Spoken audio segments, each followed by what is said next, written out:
Hey guys, welcome to another heavy metal diecast video, and today we have one here by Corgi, of course, in 1/72nd scale diecast. It is from the Aviation Archive. It is a Messerschmitt BF109. There is a little bit of a story to this one, so if you do not care to hear that, fast forward a bit to where I open up the model, but stick with me and I have a little bit of a story to tell you about this one. This particular aircraft here was flown by Oberleutnant Franz von Werra.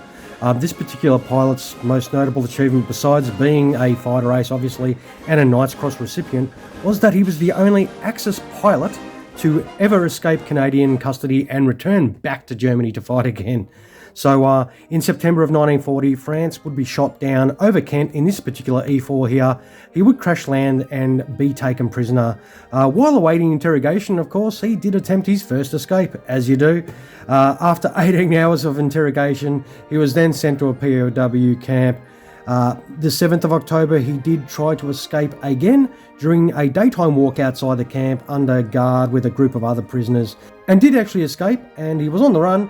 And on the night of the 10th of October, he was found by Home Guard, but he then quickly escaped again into the night. Off he went, and finally on the 12th of October, he was found once more and captured properly, and they did then place him in solitary confinement for 21 days as a bit of a punishment for making them run around all the countryside looking for him.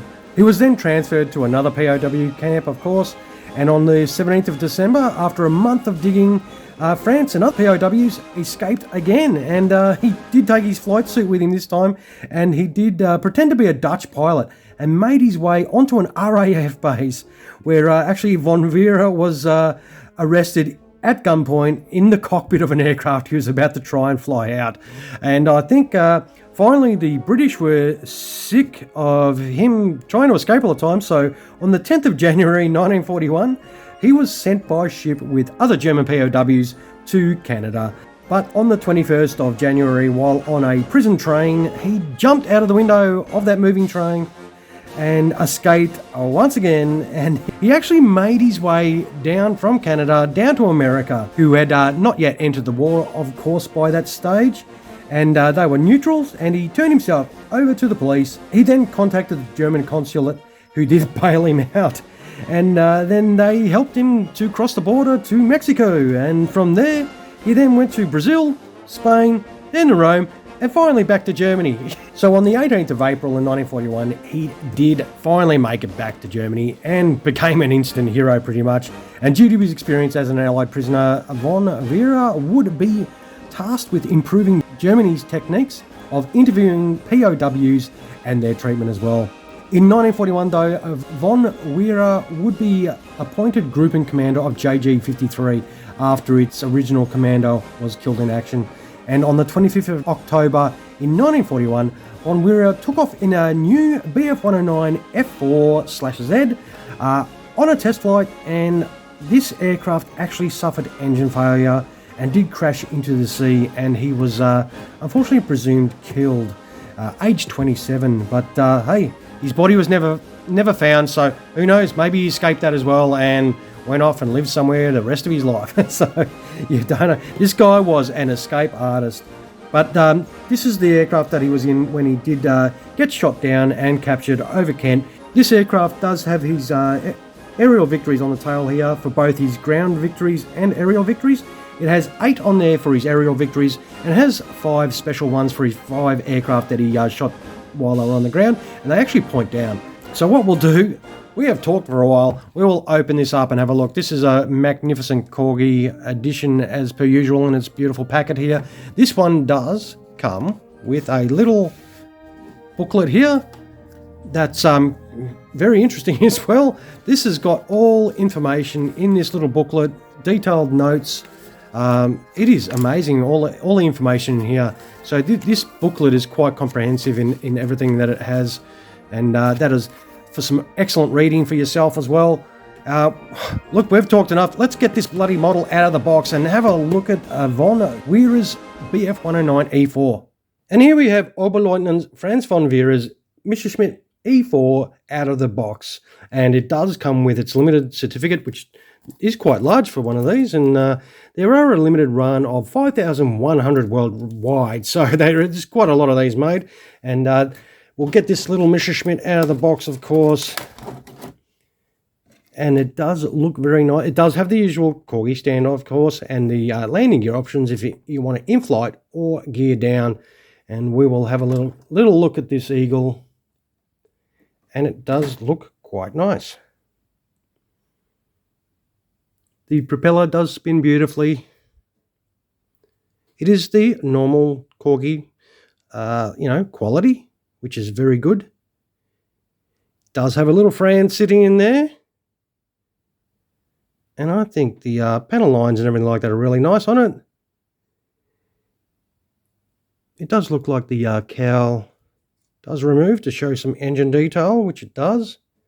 It's a pretty common thing with these Corgi ones. You do have that little bit of extra detail in regards to that. And I think what we'll do is we'll run down the fuselage here and check out. It does have all the correct markings, which is absolutely fantastic. I love that. That's one of the best things about Corgi and manufacturers that do have the correct historical markings on there. I mean, it's history, so I think this is fantastic. This comes up really nice. It does look very good. If you're into your Messerschmitt 109s, I am partial to a 109. I do like them. And this aircraft is the paint scheme, the mottling and everything like that comes up really good. And the two dark greens on there. That's nice. Yep. I'm pretty happy. We'll turn it over, have a look underneath. It does have the standard blue underneath there. It's got some great detail. Hopefully that's coming through nicely for you.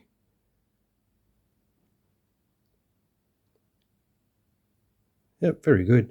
Well, what we'll do is we'll quickly put some landing gear on Franz von Werra's aircraft and come back quickly. So here we have just with the landing gear on, just plonks on nicely. Overall it is another Corgi Messerschmitt Bf109.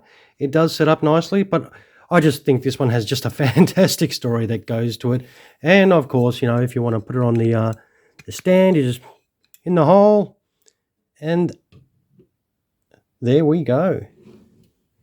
And that is another Messerschmitt Bf109 done. And I reckon it's another cool one. And with that whole backstory, and that's what it's always about too with some of these diecast models. They do have a really fantastic story to them. And I reckon this one does have a really good one to it. Actually, I'll zoom in just a fraction for you, of course.